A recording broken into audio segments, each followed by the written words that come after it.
айтады ғой, адам жетістікке жету үшін дейді, я, ең бастысы ол мақсат қою, армандау, жұмыс істеу емес. Ең басты нәрсе ол тәртіп дейді. Дисциплина дейді, я. Осындай дисциплинаның ең мықты дисциплина қасиеті бар. Сондай шыншыл, адал, жүрек десе, командасы десе жүрегі соғып тұратын, әрдайым көмекке келуге дайын менің мықты алғыр әріптесім Асылжан Иманбаева. Дубай путевкасымен құттықтаймыз.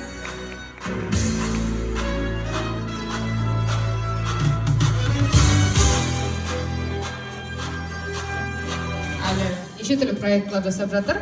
Сондықтан әлі көптеген жұмыстар бар алда. Директор боласың. Оған сенімдімін.